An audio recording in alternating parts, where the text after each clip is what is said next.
Hello, everyone, and welcome. And thank you all for joining us today for our awesome session on how to effectively manage your job search during these difficult times.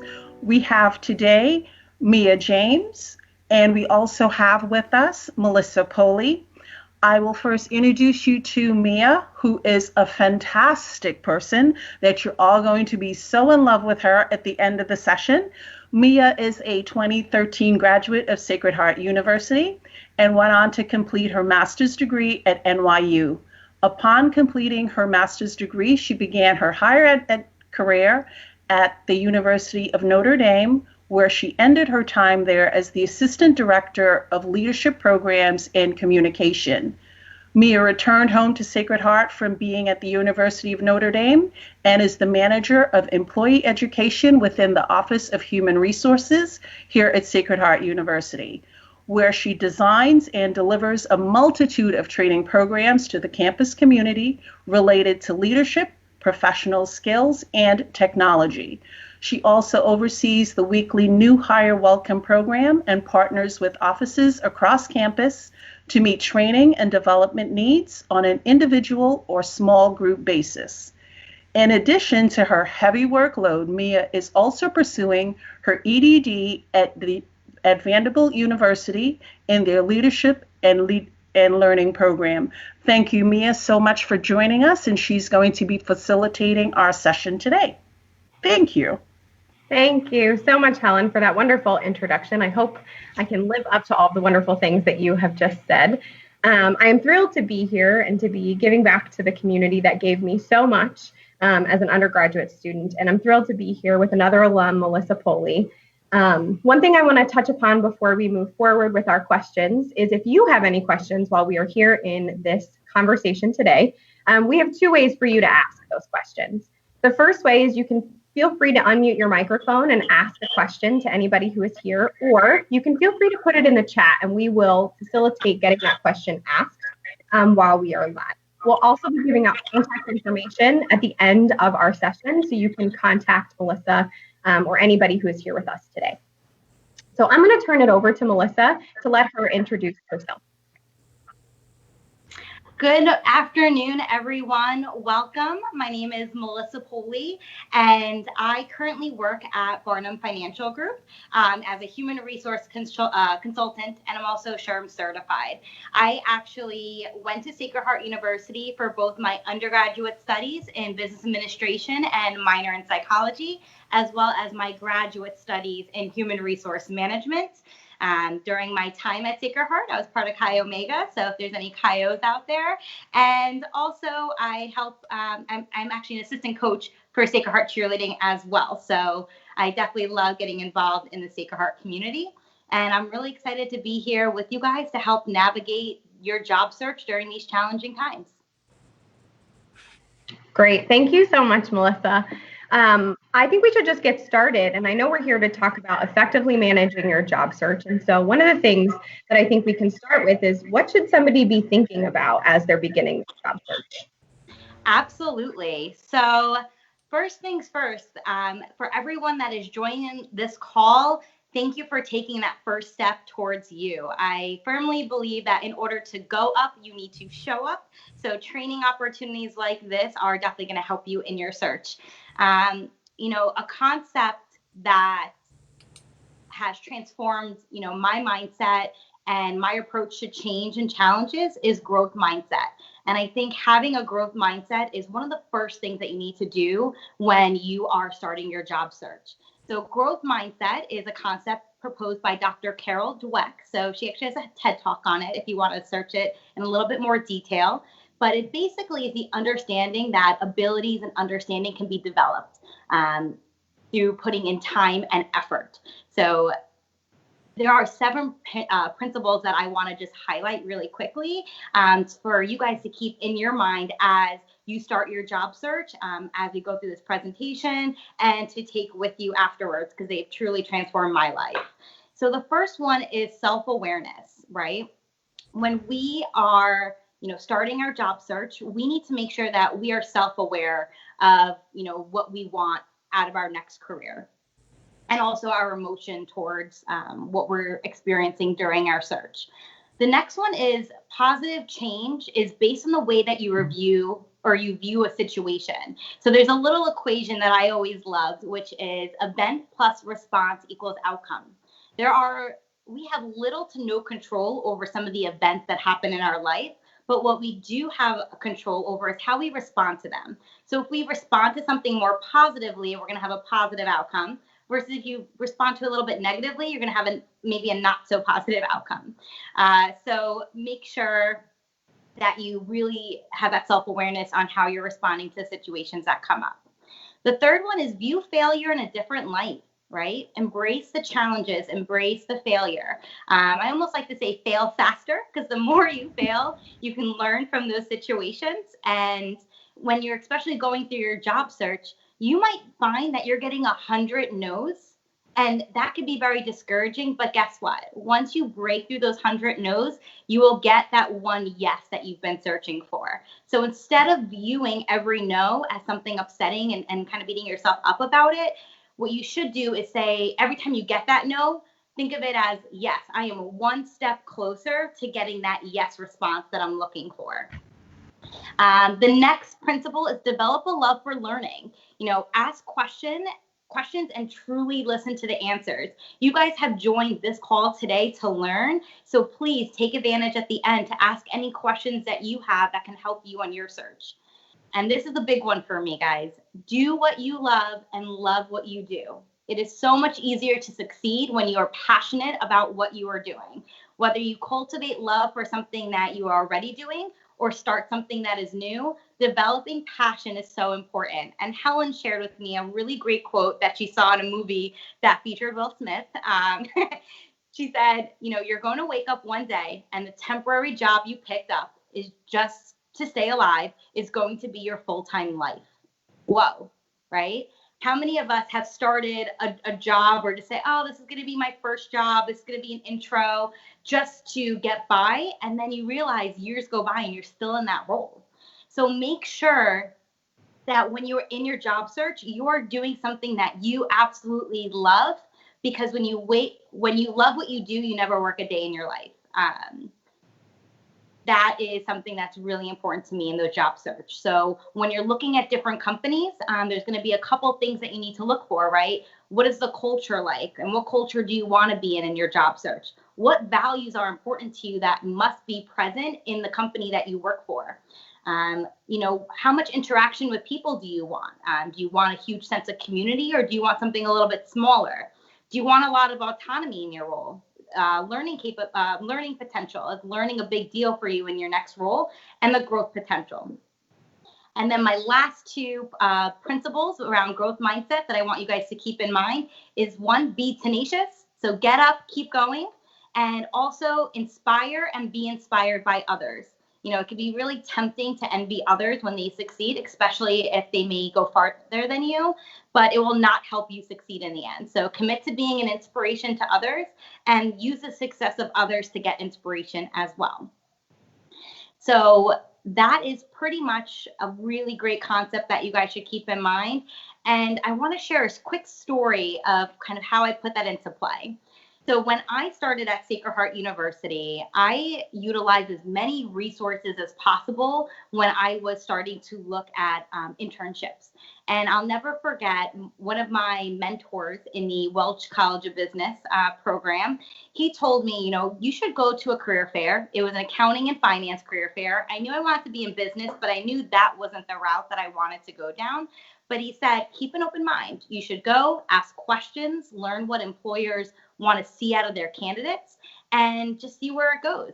And during my freshman year, I didn't go in looking for a job opportunity or to get an internship, but I ended up networking. I kept my mind open to the possibilities of being there. And I ended up landing my first internship from that career fair with a financial firm, where if I didn't have that experience my freshman, sophomore year of college, it wouldn't have prepared me for my job now with Barnum, which is also another financial firm.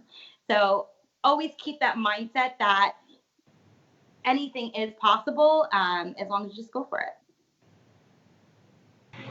That's very insightful, Melissa. Thank you for sharing all of that. And I'm taking notes for myself because a lot of what you're sharing is really awesome and stuff I would like to apply in my own life and my own career. And one of the things that just stuck with me was this idea of event or situation plus your response equals the outcome.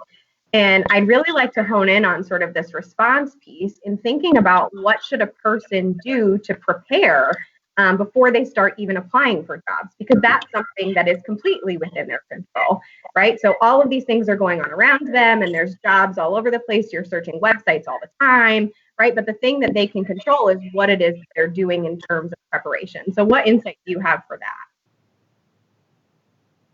Absolutely. So in terms of preparation, the first thing that you really want to do is use professional etiquette, or what Sacred Heart has introduced me, this concept of netiquette, which is your internet etiquette. So as you're preparing to go into your role, you want to make sure that you have a really good first impression. First impressions are everything. So when it comes to some of your social media websites, maybe one of the first steps to do is to clean up your social media presence and make it more professional. So whether you have a LinkedIn page, Facebook, Twitter, Instagram, YouTube, even TikTok, this can really make or break your chances of landing your dream job, because employers will be searching these platforms to see what type of candidate that you are. So I definitely recommend going through some of the comments, pictures, posts, delete anything that may cast you in a negative light or in a light that you don't want to present yourself as. You might even want to complete a Google search of yourself and see what comes up and try to remove some of those things that are on that first page of responses. The other thing is, I would say, to always be polite and friendly with anybody that you come across. And if you're going to be posting anything, make sure that you proofread and take a minute to check what you've been writing before you click send, because again, that appearance and presence, whether it's on social media or even in person, is going to make a big impact. That's awesome. Yeah. The other thing that's really interesting, right, is so you're searching for these jobs and then they're looking at you. So we just focused on, right, what they're going to see when they look at you. But what's some insight you might have about what you should be looking for when you're online searching for a job? Where should you be searching? What information should you be looking for when you're looking for an employer? Absolutely. So with any job search, you really need to understand what are you looking for? What are your passions? Where are your career goals going? And then you need to do your research to understand where you're going to find those potential job opportunities. So there's a couple of tips that I have that I can recommend to you.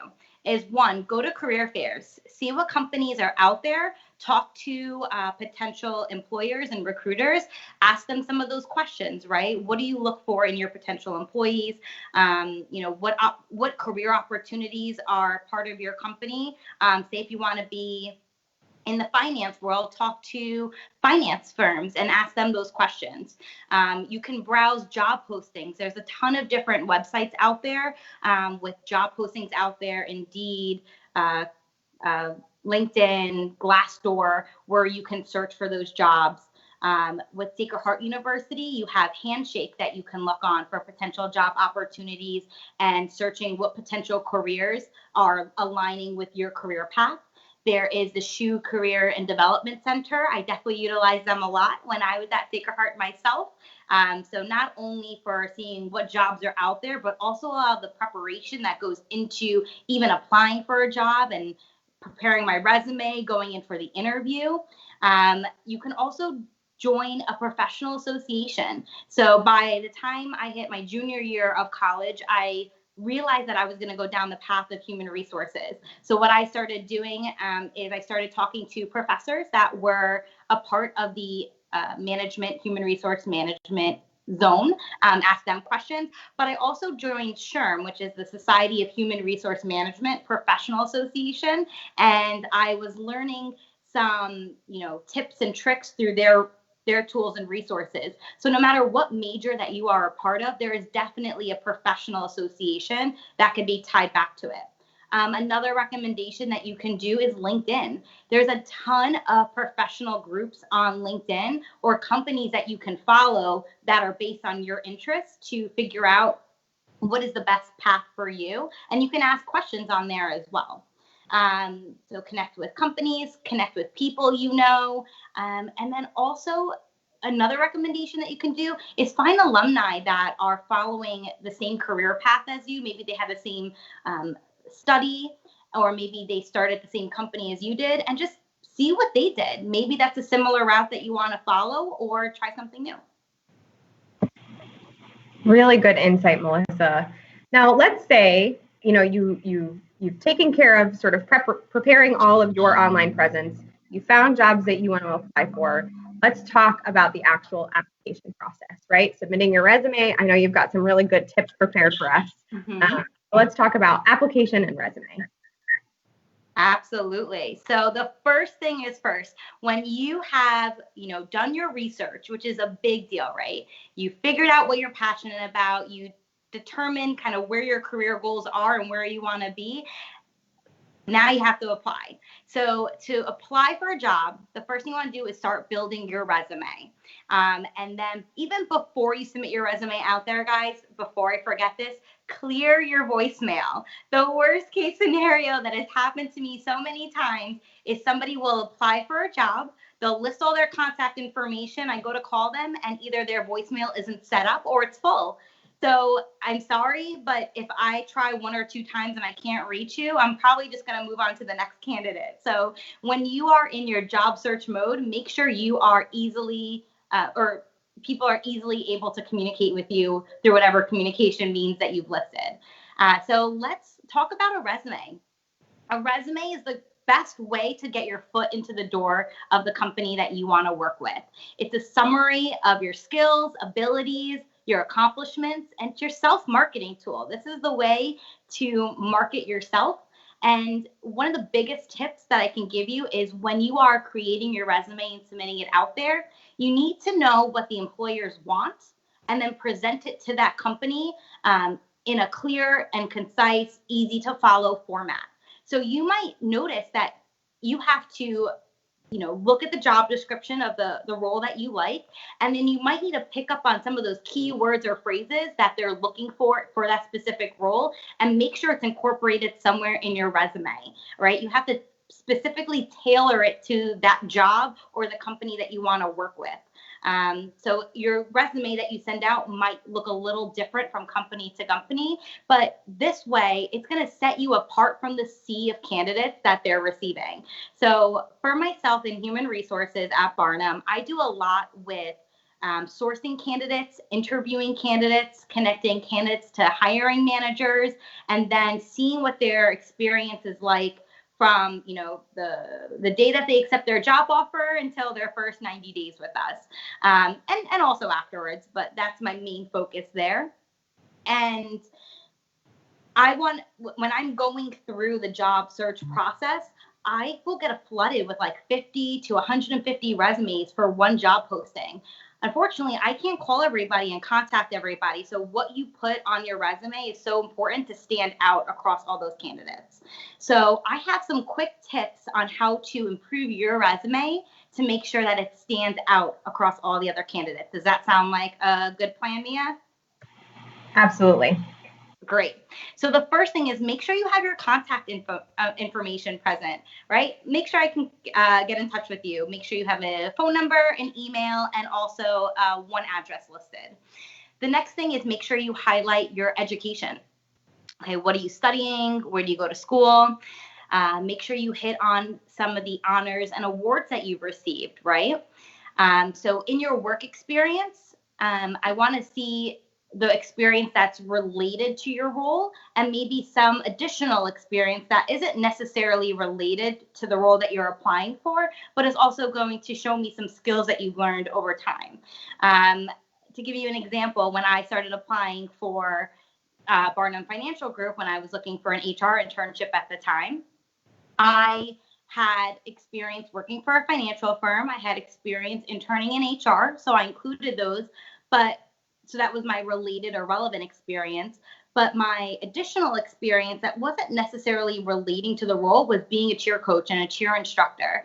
But a lot of those skills that were listed under my cheer coaching experience were very transferable to some of the things that I would be needing to do within that role. And it was important to me to highlight, that passion of myself. I'm a very, outgoing person, and I think cheerleading had brought that out in me. But also, I was with that company with UCA for about 7 years being an instructor. So I think it also highlighted my loyalty to the company as well. In addition, there's 3 more things that I would recommend. Involvement. So again, putting clubs that you're associated with, professional organizations, so I can get a glimpse of things that you're interested in and passionate about. And then your volunteer experience. Do you like to give back? Is that something important to you?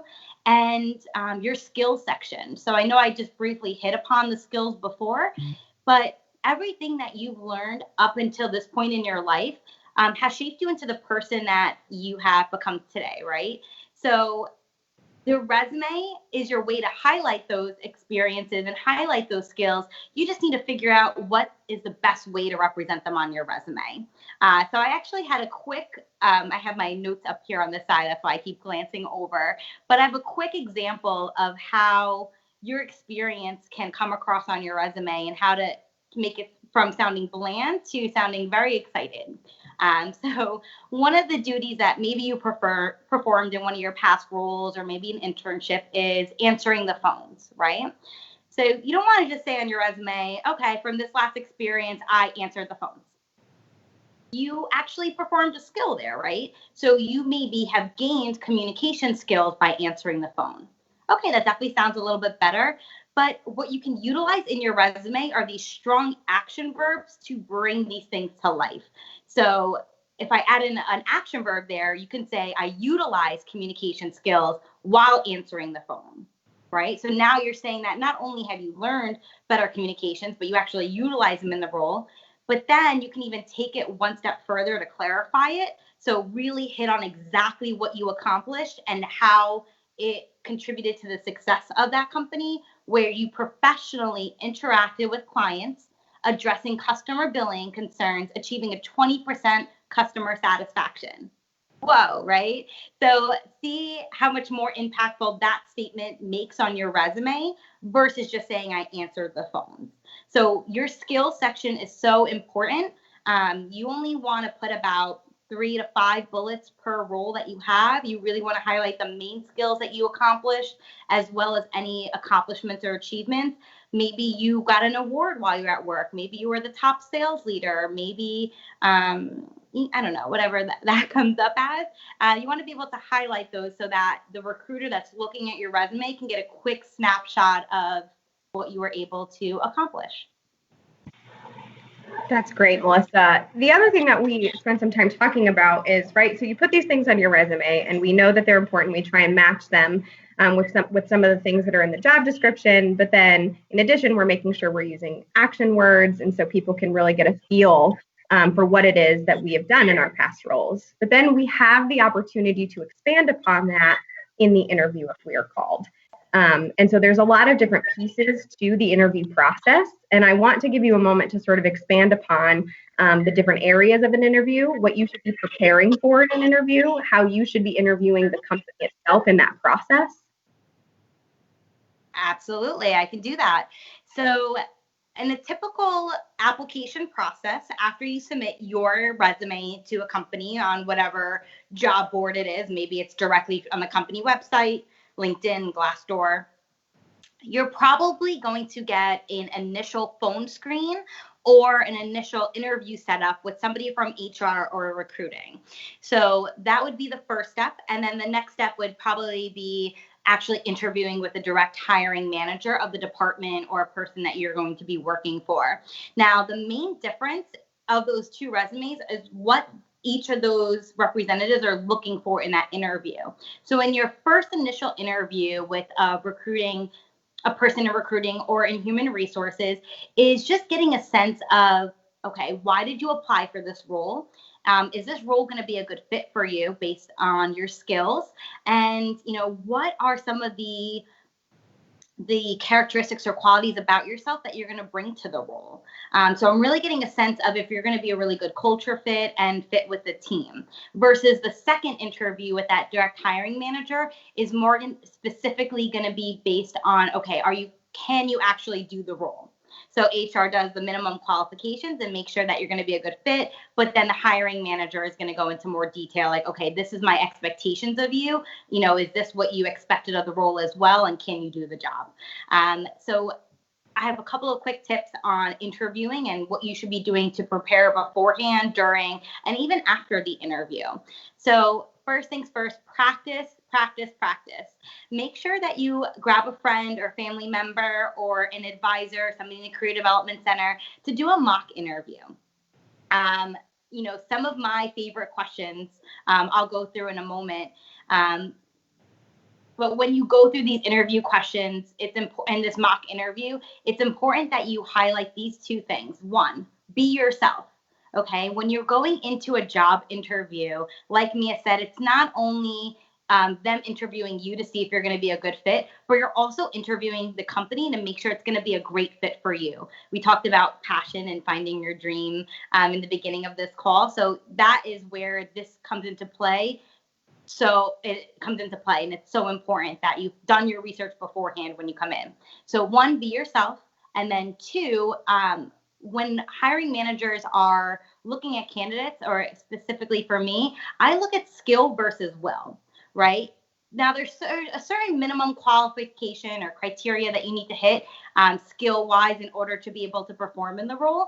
But I know that if you start in this role, I can probably teach you whatever skills that you're going to need in order to succeed in the role and grow in the role. But what I can't teach you is that will and drive to be successful. I can't teach you to have the motivation to bring your best self to work and to complete the task effectively and efficiently. That is something very intrinsic. That's what I'm looking for in that first initial interview. What intrinsic drivers do you have that you're going to bring to the company? Because I know I can teach you the skills. So those are the two tips when you're practicing your mock interview and to bring into your regular interview. So here are some of my favorite questions to ask during an interview. You have your traditional, tell me some of your strengths. I might ask anywhere from 3 to 5 strengths. I know it's a little intimidating. Whoa, I may not have prepared 5 strengths, but I like to see how people react when I ask them for 5, right? How are they going to confront a challenging situation? So make sure you guys prepare. I know it's a little uncomfortable sometimes to talk about yourself and brag about yourself, but that's what the interview is for, right? Your resume helped your foot get into the door. Now the interview is your way to actually walk through it and potentially get a seat at the table. So I'm going to always talk about strengths, but I'm also going to flip it and ask you, what is an area of opportunity for improvement, right? Do you have the self-awareness that we talked about earlier to understand not only what your strengths are, but maybe something that you can improve on and become better at? A question I always ask is, tell me about a time where you had a challenge or an adversity that you had to overcome. What happened and how did you handle it? I want to know what happens when times get tough and how you respond to those situations. Another question I ask is, share with me some characteristics or qualities that you found in your best supervisor, manager, boss, or some characteristics or qualities that you found in your worst supervisor or boss. What I'm learning there is I'm trying to understand what style of management that you like. Are you somebody that you need a very hands-on manager, a lot of open communication, is available constantly to answer any questions that you might have and super supportive? Or do you like a manager that gives you the autonomy of your role and you're okay with somebody maybe traveling a lot and you have to take a lot of responsibility to get the task done with little direction, right? And then on the other side, I'm also curious about some of the worst experiences that you have, so that I can make sure that you're not going to experience that with any people at our organization. But also I want to see if you're going to badmouth your past companies. You never want to respond negatively in an interview. Although you may have gone through poor experiences in the past, you always have to make sure that you bring it to a positive light. Because I know that if you are bad-mouthing the company that you were with previously, how do I know that you're not going to do that with our company? And with companies nowadays, brand and image and representations are so important. And the last 3 questions that I like to ask on every single interview is, how can you identify when you're getting stressed, and how can you and what do you do to de-stress? So are you self-aware to know when you need to take a moment and walk away and take a break, maybe get some water, talk to a friend, change up your routine in the day? And what are the ways that you de-stress? So I can maybe get an insight into some of the things that you enjoy. Maybe you like hiking or working out, and that's a de-stressor for you as well. So I can learn a lot throughout that question. And then I always ask a dream job question, as silly as it sounds. At Barnum, when we do that first initial interview, we consider it an informational interview, specifically because I want to understand your likes, your dislikes, your career goals, career aspirations, and see if I can bring that passion of what you're looking for into your life through our job opportunity that we have. And so I'm going to ask you, what is your dream job? What are your goals 1, 3, 5, 10 years down the line? And I want to see if my company can, or our organization can help align you with the goals that you have for yourself in the future. And then the last question that I always ask is, what do you know about our company, right? So this is where your research comes into play. So if you haven't researched our company and taken 5 or 10 minutes of your time to quickly go to our website, maybe Glassdoor, we are on social media constantly and always browsing through Instagram, Facebook, all these different platforms. If you can't take 5-10 minutes and learn about our company, then maybe it's not worth getting to know about you more, right? So that respect kind of goes both ways. So I always expect that people have done at least a little bit of research and really know about our organization, and they show that enthusiasm that they do want to work here, and they have a good reason of why they looked into us into the first place. Those are really good pieces of advice, Melissa. Thank you. Do you have another point before we move on? Would you like me to go through maybe some tips about virtual interviews and in-person interviews? Would that help? Absolutely. Yeah. All right. So there are 2 different types of interviews or 3 different types of interviews that you can go through. There are phone interviews. There are virtual interviews where you can be on a video conference, kind of like we're doing now. Or there is the face-to-face interview, the more traditional aspect. So now during these times of the pandemic, we are definitely moving more towards phone and virtual interviewing. So let me give you some tips on that first. One, there's going to be several different apps that companies use in order to conduct these interviews. So you want to make sure that you download these technologies in advance, whatever platform that company uses, and make sure to test them out. Okay, do not wait for 5 minutes before the interview to test if the system works. I know even for our call today, we did a test run yesterday. We connected the week before. We even tested 20 minutes before we started. The different apps that you might come across are Zoom, Skype, WebEx, Microsoft Teams. Those are some of the traditional ones that most companies use. Make sure you're in a quiet space with a neutral background. So as you can see here today, I have a simple green wall behind me, nothing too distracting in the background. And you're not hearing any other noise. So I know it might be a little challenging if you have pets or children or roommates, whatever it may be, but make sure you try to separate yourself into a quiet zone for that interview. Use a laptop versus your phone if possible. And then avoid multitasking. Make sure you stay focused on the conversation that you're having and limit and turn off any distractions that you may have. I think the worst thing to happen is you're in an interview, you're having an amazing conversation, and then your phone is pinging in the background. Not only will you might lose your train of thought in that conversation, but you're also distracting the interviewer as well. And I might question, okay, how serious are you about this opportunity if you are so easily distracted? I actually had an interview where I asked somebody, it was a Skype interview, and I asked the candidate, okay, what do you know about Barnum? And they started searching Barnum. I saw them typing and pulling it up in front of me during the interview. And I didn't know how to respond, but please don't do that. And let's see. Now, if you are going to be somebody who is doing a face-to-face interview, I know we hit upon this earlier, but dress professionally. Okay. Even if the company is more casual, I always recommend to overdress versus underdress. It shows that you are serious about this role and that you really want it and are willing to put in as much effort as possible to be successful in that company. Be on time. And when I mean be on time, be 15 minutes early.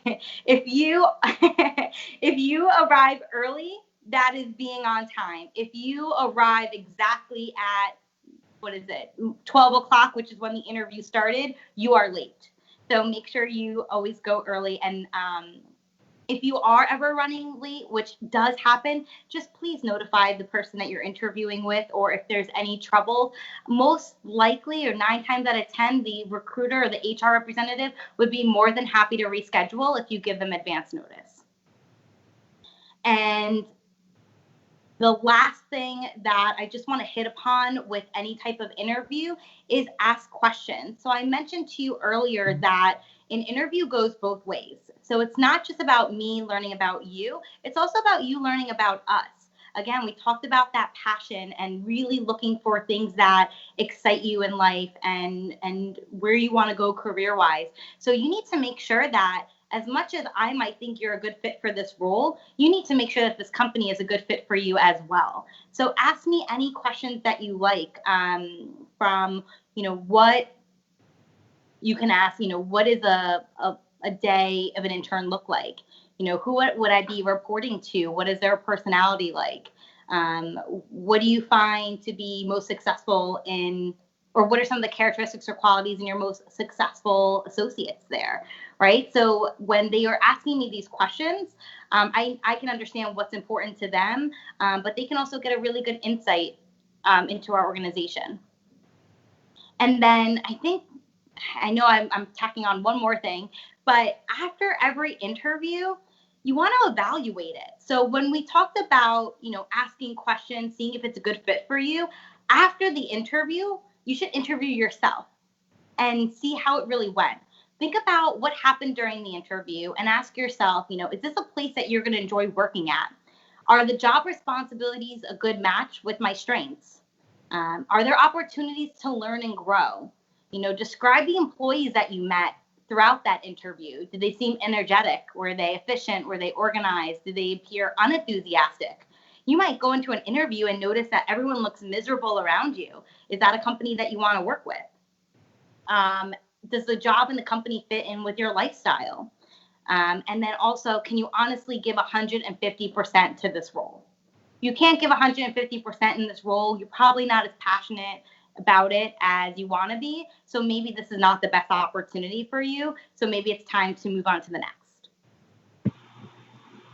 Yeah, Melissa, that's a really good point. And I love this idea of interviewing yourself. And I also think that it can be expanded upon in terms of who are those people in your professional career that you talk to help you unpack some of these things. And I know that one of the things that we are going to talk about next is relationships, but that might be another really great person, your mentor, an advisor, somebody you've trusted in the past who's helped guide you to sort of talk through what that experience was at the interview if you're having trouble deciding whether or not this is a great fit for you. So I know we're going to talk about this in terms of finding a good match, and especially in difficult times, what relationships mean to our professional career. So I want to give you a minute to talk a bit about relationships and networking. Absolutely. So networking and relationships are so important. And I don't think I realized that until I was actually in my career. So I wish I knew that a little bit earlier, the importance of building relationships. And sometimes even throughout school, I did it a little bit, but it was almost unintentional. I didn't realize I was doing it. But when I was in Sacred Heart in my undergrad, I really didn't know what I wanted to do in terms of a professional career. I was the first one in my family to graduate college, the first one in my immediate family to get my master's. And it was about junior year where I was talking to one of my professors in the Welch College of Business. And I asked her, I said, I really don't know, what I want to do or what job would be great for me. So she gave me some tips, and it was a trusted teacher that I just really enjoyed her class. I enjoyed the conversations that we had. So I knew I can trust her in asking her, okay, what do you think? Because you also see me in class. What do you think I would be good at? So we she was actually the first one to introduce HR to me. I had no idea it even existed until I had that conversation. And if I never had that conversation, who knows if HR would be the career that I'm in today. And I love it. I chose HR because I mentioned I was a cheerleader and I coached cheerleading. So I love being around a lot of people. I love being very enthusiastic, and I'm a very outgoing person. I can have a conversation with anybody. I also found that I was that person among my friends where if somebody was in trouble or needed advice, I was almost that mom friend that people would come to and ask for advice. I enjoyed helping people. I enjoyed, caring about their interests, learning about it, and helping them on their next steps. And I realized that when I was looking at myself and all the opportunity or all the things that I was passionate about and things I was just doing on a daily basis, HR just made sense. So that is where, that connection with my advisor or my teacher really helped guide my career path. Then in terms of relationships, I also built a great relationship with my academic advisor. I built relationships with people in the career and development department to help me draft up my resume. I think I was also a part of the mentor program in the Welch College of Business. I'm not sure if you guys still have that around today, but when I was a freshman, I was assigned a mentor who was a junior. And then when I was a junior, I mentored freshmen as well to help navigate them along their career path. And I'm happy to say that I keep in touch with almost all of these people still to today. And they still help and guide me along the way of what my career or my journey looks like. When you are also in terms of building relationships, it can also happen during the interview process. So this is kind of where I want to hit on next, is that you never know what you're going to learn unless you ask those questions and have those conversations. So when I was actually having my first interview at Barnum and I was sitting in the lobby, I, was saying hi to different people walking by and just observing my surroundings. And I noticed that there was a Junior Achievement Award on one of the counters. And Junior Achievements was something that I was very passionate about. And I actually helped organize an event, a JA for a Day with Sacred Heart University. And when I went in for the interview, I actually noted to the interviewer, I said, "Oh my gosh, I didn't know that you guys were, involved with Junior Achievements. It's something I'm passionate about."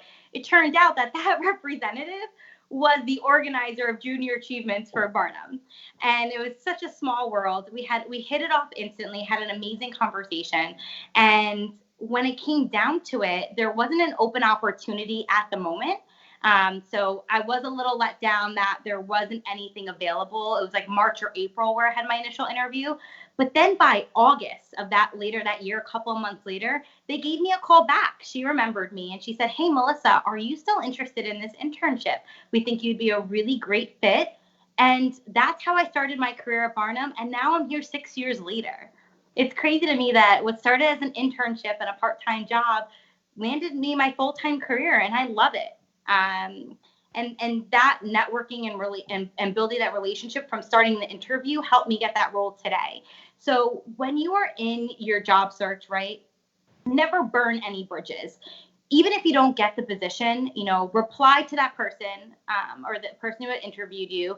Thank them for their time. Be grateful for the opportunity, and bring that interviewer into your network and keep in touch with them and follow up with them. You just never know where that's going to lead. I think and partially why she reached back out to me months later is because I followed up. Now, there's an appropriate amount of follow-up. Make sure you're not following up every single day and flooding their inbox, but maybe every couple of weeks, check in with them, see how they're doing, bring up a topic that you guys discussed during your interview, and keep building that connection, because that is how you could potentially get to the next step by building that relationship. That's great. That's great advice, especially in terms of how you start it. You can start it at any point in time. When you're in college, directly after college, when you're interviewing people that you see during the interview process, other parts of your network, cultivating those relationships and building meaningful connections. When we say you never know when that person is going to appear, Melissa and I were in college at the same time. I think we might have met each other, but we couldn't have predicted the fact that we would have been on this call together. So those things about, your life people come into your life at different times and then reappear. And that's a really great thing. And building meaningful, lasting connections with those people can really help you in your career, them in their career, and get some really great professional colleagues and relationships and friendships out of that. Absolutely. And just to add on to that, I can't tell you how many interviews I've had with really amazing candidates that may have not been a good fit for my company, but I have a ton of other friends that work in HR and work with other companies that I will be happy to refer that candidate over to those companies if I feel like that's going to be a good fit for them. So I definitely have helped a lot of my friends find different opportunities that they were passionate about and jobs that they truly enjoy just by making that connection. So you never know what opportunities will happen through those relationships that you build. Absolutely. Absolutely. Melissa, you have given us so much good insight, both in terms of what you're doing in your professional career and advice based on things that you have learned. And I want to give you a minute to, do you have any final thoughts, anything you want to wrap up with?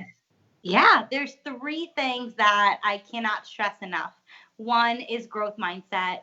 Guys, live it, breathe it, embrace it. It is such an amazing concept. So definitely look more into that. The second one is say yes. Okay, say yes to things that are important to you and even new things that you might not understand why you're saying yes to it at first, because there's an infinite amount of possibilities that you can take or that can be open to you if you just say yes. And lastly, align your goals. So really ask yourself where you want to be 1, 3, 5, 10 years down the line and work your way backwards. Okay. See what you need to do or what steps you need to take in order to get to where you want to be 10 years from now or either 1 year from now, and take it one step at a time. Okay. It seems really daunting to just say, okay, I want to be successful and I want to do this or that and not have a plan in place. But what I mean by alignment is make that list of what are your must-haves and what are the like-to-haves, and make sure that you can identify what you're willing to sacrifice in order to reach those goals that you have. You know, if you really want to be a news anchor, but you need to relocate to a different state, are you willing to move to that different state to do your dream job? So those are some of the hard questions that you'll have to ask yourself and identify early on in your research process before you start applying for jobs, because when you know what you want, it's easy to find the jobs that you want, and it's easier for that recruiter to help connect you to that potential opportunity. Great. Thank you so much, Melissa. I'm wondering if there are any questions from those who are watching. Give it a couple of seconds to see if anything comes through. And if not, I'm going to turn it back over to Helen, who we are super appreciative to have given us the opportunity to be here with you all today. And thank you to Melissa for being a wonderful interviewee. This has been a wonderful opportunity, I think, for all involved, and we really, truly hope that you got something out of this. So, Helen? Thank you all. I cannot thank you all enough. As the director for grad students, alumni, and veterans on our campus, from the Center for Career and Professional Development, immense amount of appreciation, and I thank you all tremendously. And I thank the Alumni Relations Office for collaborating with us to make this happen. Great amount of takeaways, Melissa, for sharing so many insightful pieces. I took several notes. I absolutely love will and skill, and to be that mom friend. So if we can all do that, everything that we're going to be doing moving forward to help us in our job search, absolutely, definitely, you guys can definitely come to us at the Career Center at any given point in time. And again, thank you so much, and be safe, be well. I'm looking forward to having everyone join us next week for our next Lunch and Learn Wednesday webinar session. And that one will be about marketing yourself for career success. So have an enjoyable weekend, remainder of your week, and stay tuned for more upcoming events that we're going to be having in collaboration with the Alumni Relations Office. And Melissa, her email, if you need to contact her, is mpoli@barnumfg.com. That's MPOLI@BARNUMFG.com. Thank you all again so much, and have a wonderful remainder of your day. Thank you again for having me. virtual goodbye.